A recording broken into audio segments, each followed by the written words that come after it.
This episode of Capes and Lunatics is brought to you by Tweaked Audio. Get awesome headphones, go to tweakedaudio.com and use the coupon code Southgate to get 30% off, free shipping, and a lifetime warranty. Or you can get there through the link on our website, southgatemediagroup.com. Recording has started. Hello, dear listeners. Welcome once again to Superconnectivity, the home of knowledge and false information that you can use in your daily life. I'm your host, Shirley, the Professor Esther, and the man ready to pounce with his encyclopedic knowledge of who wrote what and what was happening when. It is this man, Mr. By the Numbers, Phil, Filmy, and Perich. Hello, Mr. By the Numbers, Phil, and Perich. Welcome to the show once again. Phil, fill me in. I apparently am wrong on many things. Well, I mean, you couldn't remember the issue numbers. If you listened to Capes and Lunatics earlier in the week, or a couple minutes ago if you're on YouTube, Charlie was talking about the Peter David Incredible Hulk run, and he thought that it was Peter David who wrote the issues where the Banner and Hulk were separated. Not so. Peter David he did a fill-in issue for Incredible Hulk 328 after Banner and Hulk had already been remerged and the Grey Hulk was already around. But his first official issue as writer was Incredible Hulk 331. And, Philip, what the issue I was specifically talking about, who wrote that issue? Oh, you don't have that information? Wait, who wrote what issue? The issue where Banner is pulling himself out of the Hulk as they're trying to remerge him. The issue in which Rick Jones gets covered in the merging slime. Who wrote that issue? Let me look that up, because that is... Do you remember that? Okay, so maybe I'm not wrong. Maybe that was the issue that you're talking about there. And, well, Philip's looking it up. Let's talk about other things. Can't have you doing research in the middle of the show, Philip. You should have had who the writers were for all these episodes, if you're going to call me out. You just wanted the Peter David issues. Al Milgrom. Al Milgrom! Well, there you go. Another great Hulk writer. Oh! Yeah, because that was issue 324, right? Sure, why not? Yeah, it is. But no, it looks like he wrote and penciled that issue. Wow. Well, it was a great issue. They pulled so a big shout out to Al Milgrom. You are one of the great Hulk writers out there, and apparently great Hulk pencilers as well. Because that was body horror that I liked. You know why? You know why I felt that was good body horror? Why? Because it wasn't body horror based on overuse. See, to me, body horror... Immortal Hulk's been doing a little too much lately? Well, that's the thing. It's like when you... So, for example, when you look at this issue of Immortal Hulk, and freaking Abomination has a hand for a face. Yeah. It just makes him look like Zoidberg, first off. So, it's like, what about Zoidberg Abomination? It's like it's not scary, and it doesn't make sense. Why do you have a hand for a face, especially if you're eating people?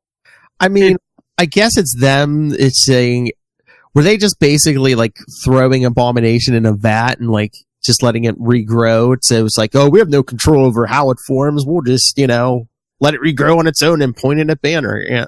Yeah, that is not a good idea. I know. Let's always go back to living weapons aren't a good idea. Okay. Let's have non-living weapons that we get to point. Especially when you're mixing two people like Emil Blonsky and Rick Jones.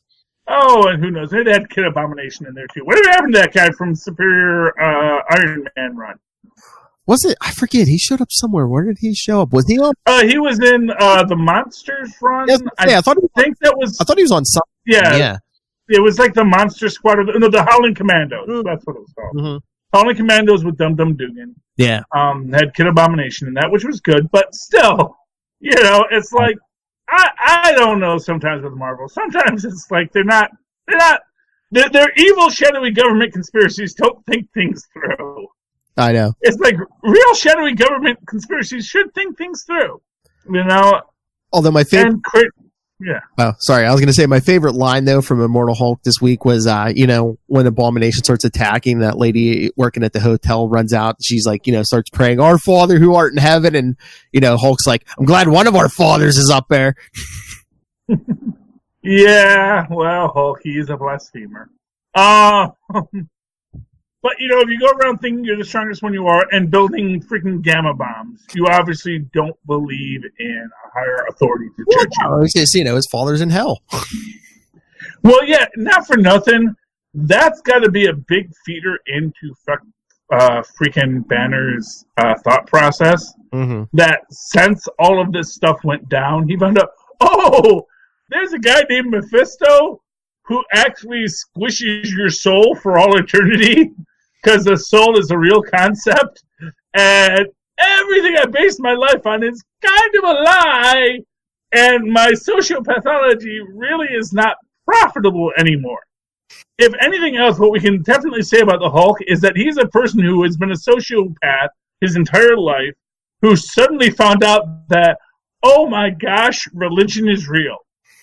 Even if any specific religion isn't correct, it's all real. And there's this entire other universe of existence that I did not know existed. Yeah, and for what it's worth, the fact that the Hulk can see beyond the panel, can see mystical beings, kind of says that you bet wrong, Mr. Banner. Yeah, but I mean, is he really that worried? Because again, the title of the book, Immortal Hulk, every time he dies, he comes back.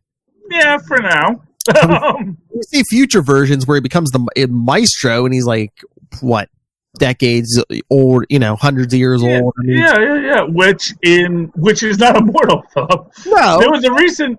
I was listening to a recent NPR report about the Anthropocene, and about how humans have been around for 100,000 years, and we're about to go extinct. Yada yada. And how many millions of years dinosaurs had. Now, granted, you can't compare humans to dinosaurs because humans are a single aspect of simian, whereas dinosaurs are an entire group. And you have to, maybe you can compare how long did Tyrannosaurus Rex live versus how long did humans live. Plus, I didn't see no dinosaurs driving around big SUVs and contributing to global warming. Well, they didn't have oil then. Oh, true. If they had oil, then maybe they would have. They're like, yeah, thanks, Skippy, man. But I'm just saying, they were rappers cruising downtown. They weren't contributing to global warming, but I don't know. Those dinosaur farts had to have been wicked. Well, yeah. Well, actually, at that point, what they were doing is they were trying to take out the oxygen from the atmosphere. They had too much dang oxygen. Yeah. The only way to deal with the oxygen was to tie it into carbon, and then make it into bodily structures. Mm. And then you had to have that beat down, turned into oil, and then we burn it now. So it's a circle. It's the carbon cycle, It's like the water cycle, but it takes billions of years. Mm-hmm. Anyway, but where were we? Well, we were talking about the Hulk. Yeah, I know we were talking about the Hulk, but so I'm not a fan of the current use of body horror in the Hulk. Mm-hmm. Multiple heads, I think, is what really bugs me, especially with Rick Jones. Because Rick Jones's statement was at the time, "I'm not that complex a guy." Yeah. So I'm A-bomb because I'm not that complex a guy. Yeah, but again, there isn't 6 other persons inside of me. I mean, it's not multiple personalities. They literally mix Rick Jones in with another person. Well, yeah, theoretically, except someone's body had to be done. There's a brain there, and there's a soul there. Yeah, but I'm going to say that Emil Blonsky's hand is what's doing it. But then that, again, so unless you're going to have a big split between the two at the end, and you're going to have Emil Blonsky back as Abomination, and Rick Jones is just, hey, I'm Rick Jones. Anyone got some nigga bands? Well, that's why I thought that maybe the hand was in front of the mouth there, is because I thought maybe they melted them down and basically just poured them all both in the one vat. Or maybe that's Emil trying to reach out. Oh. Maybe that's Emil maybe Emil wants to be free of Rick Jones as much as Rick wants to be free of Emil. Don't bite the hand that feeds you. You should bite the hand that feeds you in that situation. Yes, true. Anyway, no, but body horror aside, and they are definitely loving the body horror right now. I'm working hard to pronounce those R's. That's a little apple juice in. I like what they're doing with it. I definitely I don't know. I guess I wish Banner could be a little more self-aware, but for a guy that's not trying to talk to Doc Samson right now, it's kind of obvious that he's not self-aware and has no interest in being self-aware, because you can't help the person who doesn't want to be helped. Well, I know you're thinking Banner's more in control, but is it possible the Devil Hulk or somebody else is like kind of like... There's not other Hulks, Philip. This is the thing. Other personalities, Charlie Esser. Okay, you know what, Philip? The Banner has other personalities the way that you think I have other personalities. Where because I grew a mustache, or I shaved my head, or I grew my hair out and I shaved my face. Because I'm putting on a different face for the world. You think that's a different person. All right. It's not. I think you're quibbling. And the reality is, you're quibbling as much as Banner wants it to be someone else, it's not. You're quibbling over my words. Okay, he has a mental illness, and part of that is whether he's using that. Yeah, he has dissociative identity disorder. Yeah. He is too communicative with his other identities to have them be real other identities. But what he actually has is a narcissistic personality disorder. That in which he says, "Oh, it wasn't me who did that. It was Joe. Yeah, Joe did that, not me." Even though him and Joe are the same person. But when he does something he doesn't like, when something needs to be done that he doesn't want to do, he says, "Call me Joe, and I'll do it." And that's his whole shtick. It's the same guy doing the same thing, not a dissociative identity, always just a narcissist trying to justify his action. Oh yeah, I mean, I think Peter David went into that in his run. Even the Grey Hulk even called Bruce out on it. And he's like, you're ashamed of me. I'm the parts of yourself you're ashamed of. Yeah, and not for nothing, Peter David showed the Grey Hulk was there when Bruce Banner sexually assaults that girl in college. Oh yeah. Yeah, we remember when he doesn't rape her, but he does sexually assault her. He tried. He freaking grabs her and says, "Kiss me! Dang it! I'm Joe and I'm sexy." It's like, no, Joe. Consent is sexy, not you. Oh. Yeah, no, me too. Me too, Hulk.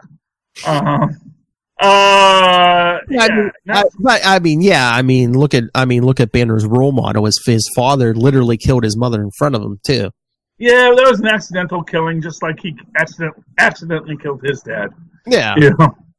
Not for nothing, he can't be blaming his dad for all of his stuff. Well, it was an accidental killing where his father killed his mother, but it was like in a fit of rage, though, too.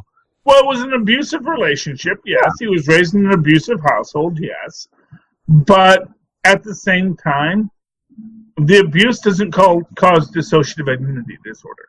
The trauma that Bruce Banner suffered is not the trauma that would cause dissociative identity disorder. Mm-hmm. The trauma that Bruce Banner suffered caused him to be kind of upset about the world and mad about his weaknesses.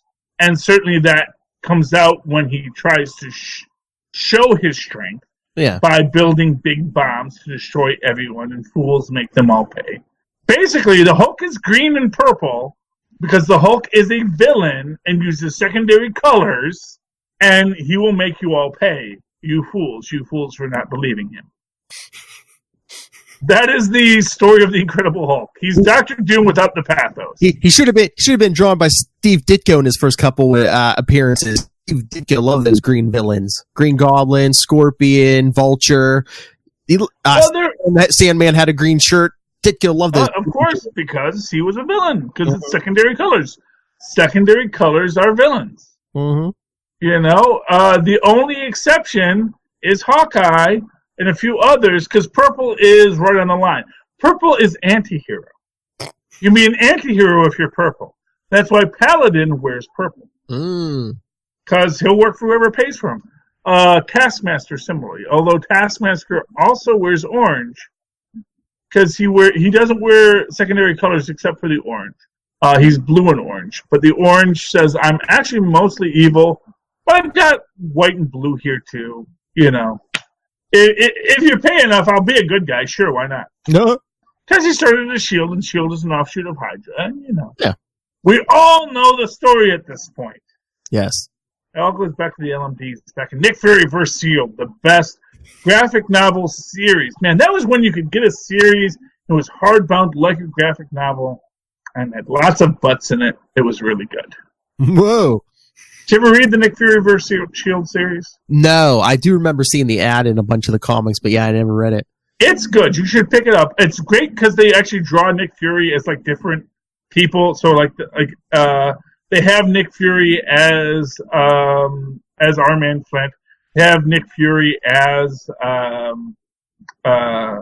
what's his name, Dean Martin. They have like a couple different Nick Fury drawings, different ways to interpret Nick Fury over the years. So it's great on the cover. So it's like a different Nick Fury on the cover each time, but it's always a great Nick Fury throughout it, and you get some great Nick Fury in that. That is like, if you're a Nick Fury fan, if you haven't read Nick Fury vs. Shield, I don't know how you call yourself a Nick Fury fan. It's one of the best comic series ever. Anyway, moving right along. Let's talk more comics. Daredevil number 6. Daredevil number 6. So, they did not prove my theory, but they didn't disprove my theory either. I think he was addicted. I don't think, like I said, I don't think it was the nuke drugs, just because I'm... Here's what I'm going to say, Phil. Do you really think the artist changed the pills 3 times by accident? Like I said, I think he was addicted to a bunch of different medication. You know, they were showing the problems getting... If it was the nuke stuff, do you think he would have shaken it as easily as he did? Well, he hadn't gotten to the red yet. True. So here's my big prediction. I realized recently why I glommed onto this theory, because I realized I had actually fan-written a Batman story that had a similar premise. Actually, where I had Batman get crippled before Bane actually did it. This is all in my head, so no one stole nothing. But well, they kind of did a story like that in Legends of the Dark Knight back in the day before Bane showed up. It was like a story set in Batman's first year. He got addicted to Venom, and he basically locked himself in the Batcave for 30 days and detoxed. Yeah. Well, my theory was actually that Robin gets injected with something that drives him slowly mad, kind of pumps him up, and basically Venom. Back before I knew what that was. Yes. It might have even been before Venom, quite frankly. It's like, wouldn't it be cool if... It's basically, I was thinking about the Rhodey story, and when someone takes over for the guy, and then he becomes too violent, and then the hero has to come up and help his friend back from it, you know. Mm-hmm. Basically, I was copying from someone else when I copied my story for Batman. But anyway, long story short, at the moment, first off, he still doesn't seem well. No, I mean, he's even given up practicing law. He's a parole officer now, which is fine, and it's honestly a great use of his powers. Yeah.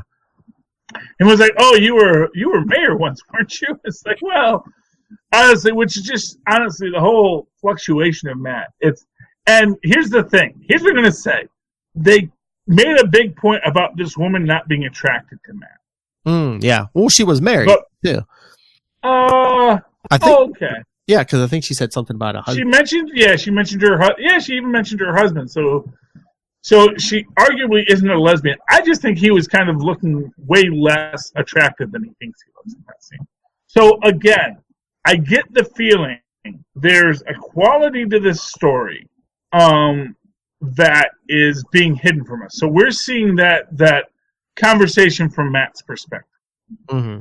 And I get the feeling that what we're seeing is Matt in his idealized view. It's like, oh, this lady's not attracted to me. Meanwhile, I think we're going to get in a later issue a replay of that scene where Matt's unshaven, which he is here. And because when you first see him walk out of this thing and he's got his cane and he's walking, honestly, he looks really freaking drunk. And he looks like a hobo in a suit. He looks like a 1930s hobo walking down the street when you first see him walk out of the scene. He's unshaven and his hair's a mess. Yeah. And I think he's walking. Hey, I need a book. This book, it's like, oh, well, I don't have any that old. It's like, oh, it's for my friend, and he really wants it. And he said, I'm lying. It's for myself. I just like to collect old papers. I mean, I mean, I know over the years they've played Matt Murdock as a ladies' man, and I'm sure that I bet you they probably won't do this. But what if he's replacing one addiction with another? He was addicted to the pills. What if he's like a sex addict? Because why? Well, no. Well, here's what I'm going to tell you, Philip. I mean, they're not in court. He's not trying to win a case. Why does this woman have to be attracted to him? All he's doing is going in there to buy a book. Well, exactly. This is the thing. They're laying the groundwork that this woman isn't attracted to him. It's in his craw. Meanwhile, this other lady's going to put on a Daredevil suit, beat up these guys, and that's going to be... They're going to do the Ms. Marvel story they had where Ms. Marvel was missing and all the other friends put on the Ms. Marvel suits to try and be Ms. Marvel so that no one thought she was missing. And so you're going to get a bunch of these people putting on the Daredevil suit, much in the same way when Cap stopped and Roscoe put on the Captain America suit. Yeah. And then dies. But I think the twist in this is going to be that Matt is going slowly mad because of the drugs he's taking. And you're going to see him take that red pill. You're going to see him put it back on the red suit to fight this person who's damaging his legacy. And why won't that girl go out with him? Who she said she was married. Well, I mean, there was a story in the 90s where someone started showing up in the yellow Daredevil costume, and he's like, "Who is this?" And it ended up it was him. He didn't even realize he was going out because the man took a lot of hits to the head, not for nothing. Well, I was thinking about this a couple weeks ago. I mean, think about this. It's like he took how much toxic waste or radioactivity from that accident that blinded him, and all it affected was his senses. Really?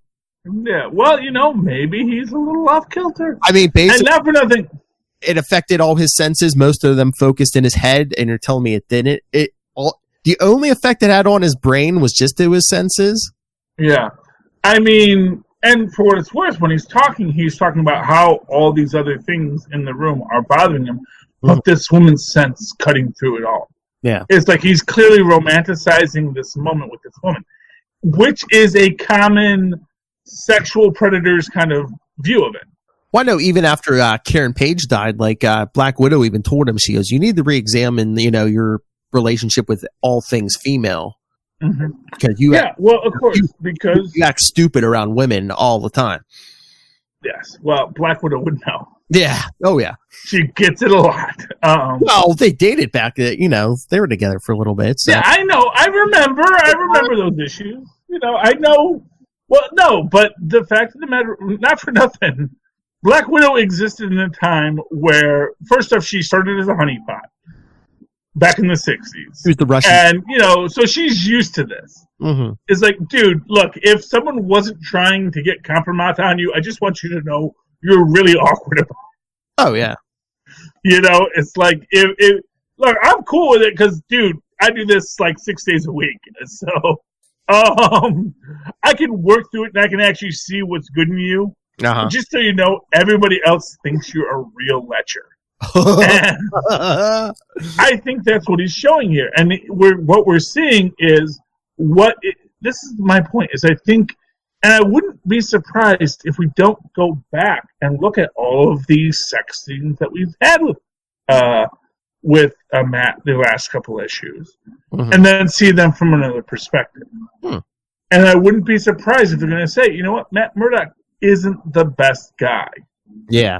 Because he is full of his own, I never make mistakes, and I'm, like I said, I do think he killed this guy. I do think we're going to see those red pills before the end of the series. In fact, I think when he puts the suit on, it's going to be the red pill. Yeah. And it's going to be about him being beat up by because I think Luke Cage is going to come in and just crack his jaw. Oh. Just say, "Stop, Daredevil.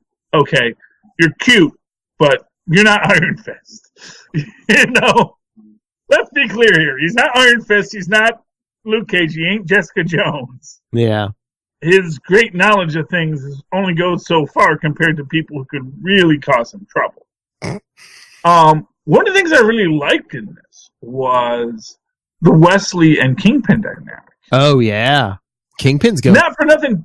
Just because this reminds me of the first time I ever saw Kingpin, which was in a book I got it. I don't even remember the book, but I got it in from the library, and I picked up this old comic book. They had a whole stack of comic books in the library, and that was dreamy. And I picked up a random comic book with the Kingpin, and it's like him throwing these kung fu guys around, because it hit him and they couldn't hurt him, and he was tossing them around. Just reminded me of that scene. He said, "This guy, it's like these convicts." And then when Wesley stops him, yeah, for the very legitimate reason of like we're supposed to return them alive, just remember, sir. And then Kingpin saying, if you had done this before, I would have killed him and then would have killed you. Yeah. But at the same time, Kingpin knows why he stopped him, because he knows he has to do this. Because he knows, much like Lex Luthor and being president, is like, this is way more stress than it's worth. If only Donald Trump had read these books and understood, oh my gosh, you're going to look into everything now? Oy. This isn't worth the book deal. I don't care how big the book deal is. I had books selling before this, Oh, yeah, it's like, he would have said, it's not worth the trouble.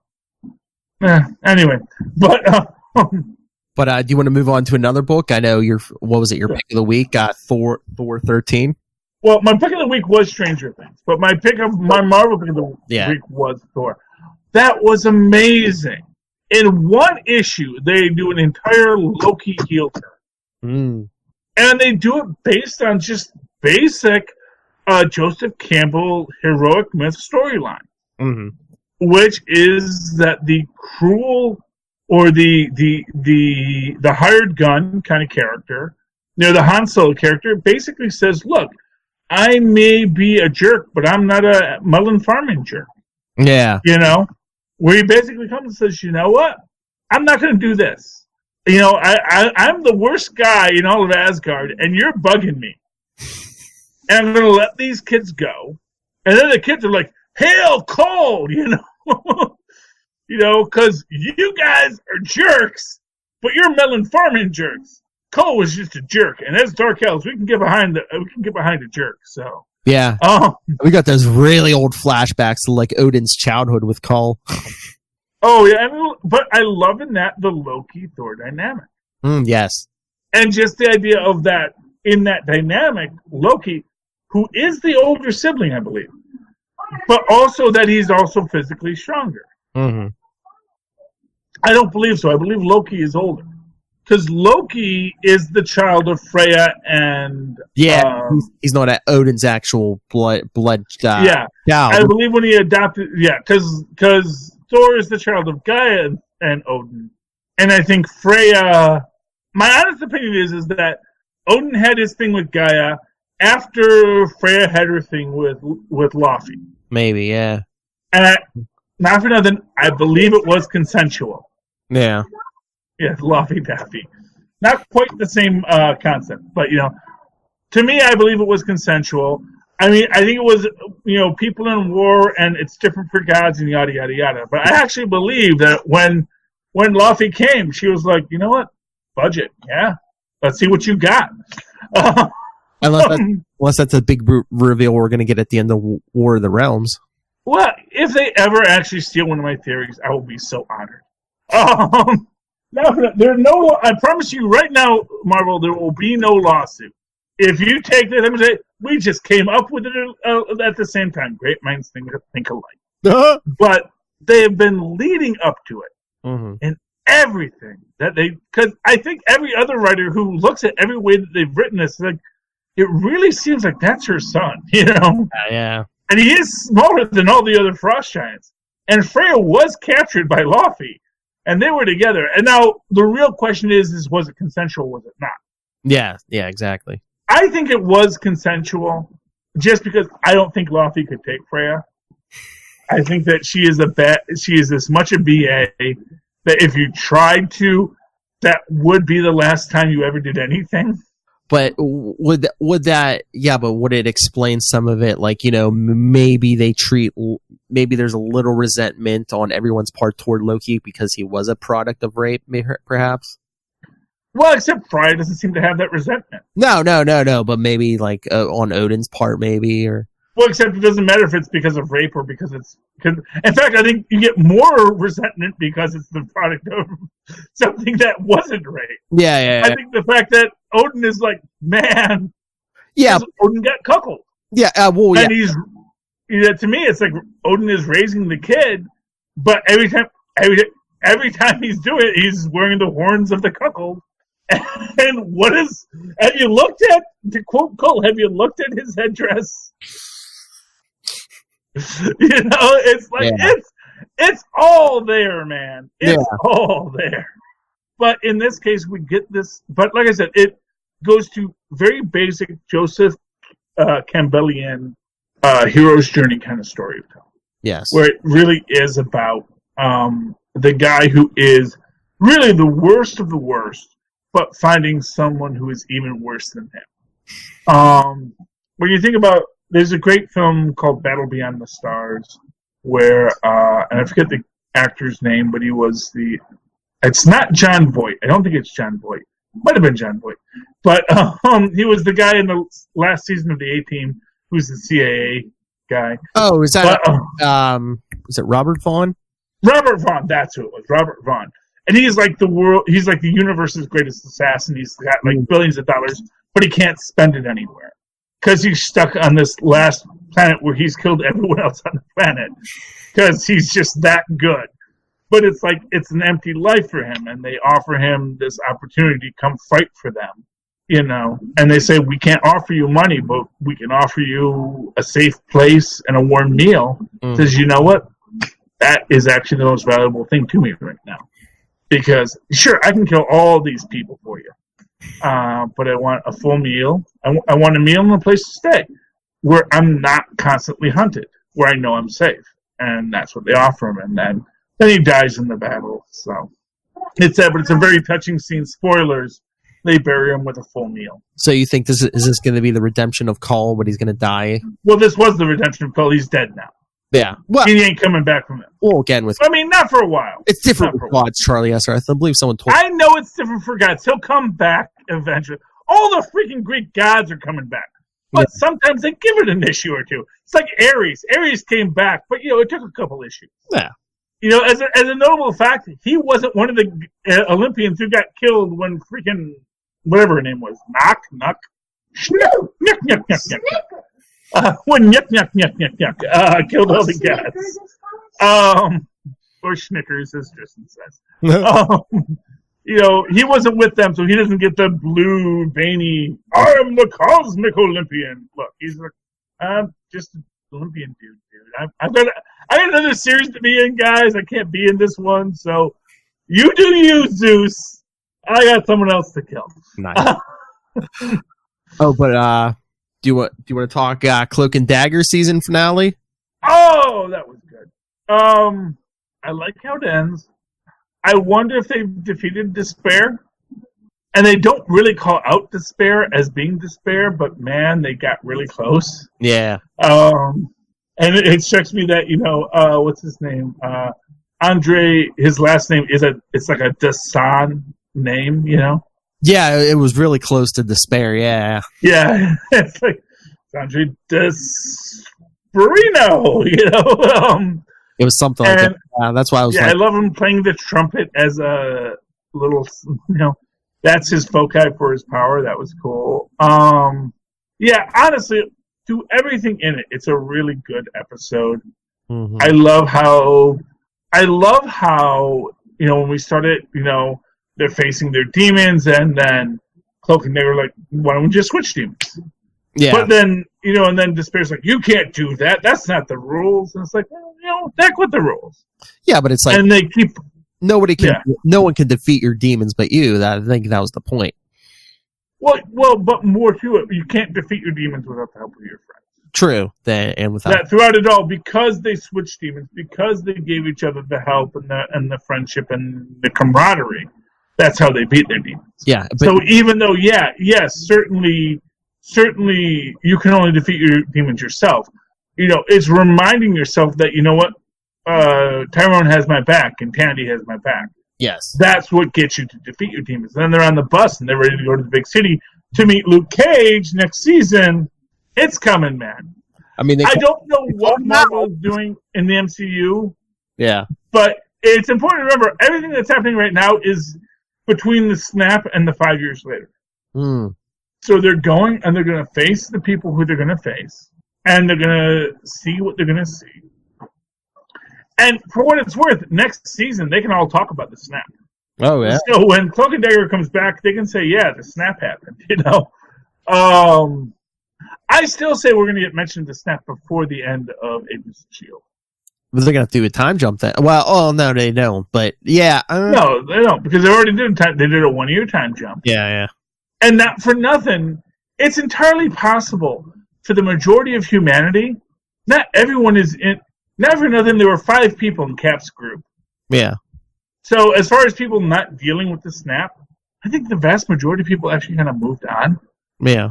It's like a horrific, great tragedy, but at the end of the day, it's like, yeah, it's like, a lot of people died. And a lot of people died the day before, too. But again, it's like no one on their team disappeared. I mean, I guess it's possible, but just... Well, exactly. It's a random coin flip. Yeah. It's not hard to get 10 heads in a row. Yeah. And not for nothing, if Thanos didn't see them as a threat, then they were probably put in the general pool. Well, yeah, I didn't think he put that much. I thought it was just a random. Well, here's the thing. Clearly, as we say, the stones are helping. Yeah. They're like a genie. And when you say bring everyone back from where they were, you're not putting the pilot of that plane 3,000 feet in the air. You go, what? Where'd the plane go, Mm-hmm. We're all following me and the passengers. This doesn't make any sense. That would be stupid, and that's not what happened. Yeah. So, logically, the stone said, okay, we know what you mean. Unlike most genies that take your words, the stone say, I get what you want to have happen. We'll make that happen. As an example, Gamora didn't snap with the rest of Thanos' army. Because remember, Gamora was part of Thanos' army. Yeah. Gamora wasn't on anyone's side at that point, and Tony Stark certainly didn't know that. So when Tony Stark does his snap to get rid of Thanos' army, which, as people have pointed out, may not have gotten rid of Thanos' army, simply reduced them to atoms to be recreated later. Oh, yeah. The same way that the stones were reduced to atoms to be recreated later, and everyone else was reduced to atoms to be recreated later. It said, okay, you don't mean Gamora. She's important to the story. We'll let her go on. Yeah. So, yeah, I mean, that's the thing. Now, interestingly enough, we have in Agents of S.H.I.E.L.D. this week the revelation that we are chasing extra-dimensional vampire creatures. Birds. The birds that are coming into existence every time there are these reality warps. Yeah. So it does raise an interesting question as to what these creatures are doing. Interesting enough, quartz crystals, piezoelectric gems are central to what the agents are doing. Ley lines are essential. I mean, it all seems like this was written by someone who's been to a pagan spirit gathering at some point in their life. But, it is interesting how it's playing out. I don't want to get too much into it because me and Miles are going to talk about it on Sunday. Yeah. But definitely there is more to what's going on with Sarge than we think, and that's a good thing. Yeah. Maybe not the big bad guy, but as far as what he's fighting, we don't know yet. I just wonder, especially if it turns out that him going to other worlds is what's bringing them to these other. And I mean, there's a lot of dimension hopping, and whether for some reason could Agents of S.H.I.E.L.D. kind of been like, have they diverged from that main universe, the Avengers? Well, I think one thing we can say is that there are now multiple universes in the Marvel cinematic. Here's the thing. Unlike what DC is saying, well, we don't have to connect. What Marvel's saying, no, we were connected, but now these are offshoots that we're following. Yes. Which means that anyone from an offshoot universe can come into the regular universe and not have it be bound to their universe because this is just that version in this universe. Yeah. So Luke Cage exists in the 5 years later universe of Avengers and Far From Home. Yes. So does Phil Coulson and Linda May and Fitz and Simmons, etc. But in their own universes, there is a story we're following. Yeah. Now, when they how this, because we got dimension happening here, we may find ourselves all back in the same dimension by the end of the season. Yeah. That's where it gets interesting. It's like, well, we were in another dimension, now we're in this dimension, now we're back to 616. Yeah. Which is an entire possibility. It's not, well, now we're back to 616. Because every universe thinks they're in 616 until they're not in 616 anymore. Yeah. And then suddenly someone says, actually, you're not 616 anymore. About the time that Elektra killed Daredevil, that was when you stopped being 616. Okay. Because that's what causes it. Yeah. Oh, anyway. What else we got, Phil? Anything else you want to talk about? I got to talk about one thing. What? WandaVision. Okay. WandaVision is being said to take place in the 50s. Have you heard this? This is the rumor that WandaVision, the new Disney Plus series that they're shooting with what's her name and the other guy as Wanda and the Vision, is taking place in the 50s. So is this an alternate universe, or I travel involved? I think this is Wanda making her own universe. Oh. I think this is Wanda filled with her grief. Because we saw how mad she, honestly, I think she could have killed Thanos quickly, but like Thor, she wanted to torture him. Yeah. She didn't go for the head. Because when he's calling down that fire, it's like, why is he calling down fire? Because he's being picked up by this idea? It's like, no, because she's in his head going, here is every horrifying thought you ever had coming at you 1,000,000 times 1,000,000. This is the greatest pain you could ever suffer. And he's like, just call down fire. Just put her own troops in. I don't care. Just end this. Because it was so much. Yeah. She was so much more powerful than Thanos. And we see that with Ms. Marvel. That the people that are empowered by these gems kind of make essentially Thanos look like a piker. Because, Thanos, he wants to use that power. He wants to use those Infinity Stones, but it's like, you don't give him all the power of the Infinity Stones. He's like, nope. And we actually see that when he fights Ms. Marvel. He has to take the Power Stone out. Say, Power Stone, give me power. It's just so he could beat up Ms. Marvel. And it's like, yeah, that's how weak you really are, Thanos. You are a weak man. But, I think what we're going to see is I think we're going to get this idea of Wanda creating alternate universes for herself. I think after Far From Home, where we get this idea of alternate universes, again, we don't know if Beck is from an alternate universe or he's just parlaying off of it, because not for nothing, we already know there are alternate universes from Agents of S.H.I.E.L.D. Yeah. So Agents of S.H.I.E.L.D. has established this idea of alternate universes, there's all these other things, and Beck, being the super genius he is, says, you know what, I'm going to parlay on this. And we already see that through Deke in Agents of S.H.I.E.L.D., that S.H.I.E.L.D. tech is going out there. Not only S.H.I.E.L.D. tech, but future tech is going out there just because, hey, I know how to make a sandwich in my universe, so here's how you make a fancy sandwich.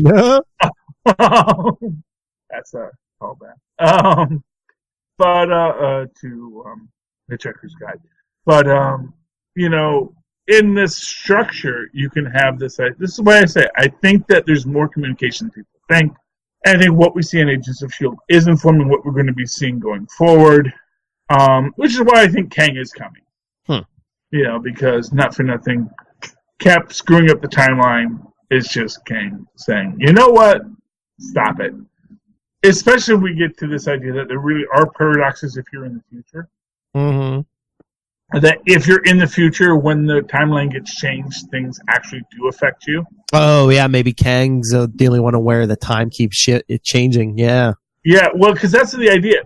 Like, if you go back to the past, you're okay. So Deke was okay because he was in the past when the future ended. Yeah. But if you were in that future, maybe people start disappearing. Oh, yeah. And for what it's worth, I loved the fact that in Cloak and Dagger, just to bring it back to that people started disappearing around town. Yes. And it's just like, was it because of the snap or was it because of Cloak and Dagger? And not for nothing, it's one of these things, like, when people start disappearing, it's like, wait, what? Oh, it's just like what happened last week? Are they going to be back by the end of the episode? I don't know. Fun times in the Marvel Universe. I cannot wait. But I think that WandaVision, maybe tying into the What If series, is going to be dealing with that alternate reality and Wanda's ability to create realities to her whims. That's my big prediction. Watch for it tonight or to next week or whenever Disney Plus whenever that comes out, and then we stop watching everything else except for Disney products. Because it is a small world, after all, and they own all of it. Joe, anything else to talk about this week? No. We've kissed Disney's butt now. No, I think we're good. Bias, Disney. We're happy whores. That's we're your classic hookers with a heart of gold. Oh! They love those at Disney. Okay, Philip, in the meantime, if you would like to speak with call me a whore or you call me your princess. Well, I don't care, just put the crown on my head. Anyway, the apple juice is at full saturation. Anyway, you can always get a hold of me, NightwingPDP at gmail.com. On Twitter, I am at NightwingPDP. And just follow Capes and Lunatics, and Superconnectivity has its own accounts on Facebook, on Twitter, and the voicemail for everything, 614-382-2737. That's 614-38-Capes. And, of course, if you'd like to write to me in that old-fashioned email way to where I'm miles and possible instead, you can do so at superconnectivityblog@gmail.com. That's superconnectivityblog, all one word, at gmail.com. Of course, follow me on the Twitter, live tweet, Agents of S.H.I.E.L.D. and Cloak and Dagger, or anything else I feel like at Charlie Esser. About CHARLIESSER. Look for the two E's in the middle. For quality. Bing! There you go. Okay, ladies and gentlemen, thank you for connecting with us this week. Please super connect with us again next. Good night. Good night. And where are Cloak and Dagger? Where are Cloak and Dagger going? New York? Are they just going to do a road trip all next season? What are they doing? I think they're going to New York, and I think they'll meet whatever characters they're allowed to. I guess they can't meet Luke Cage yet, but they're going to go to Detroit next. Everyone goes to Detroit. West Coast. Maybe they'll meet Mr. Immortal. Oh! Some of the Great Lakes Avengers. Maybe they'll meet Squirrel Girl. She is unbeatable.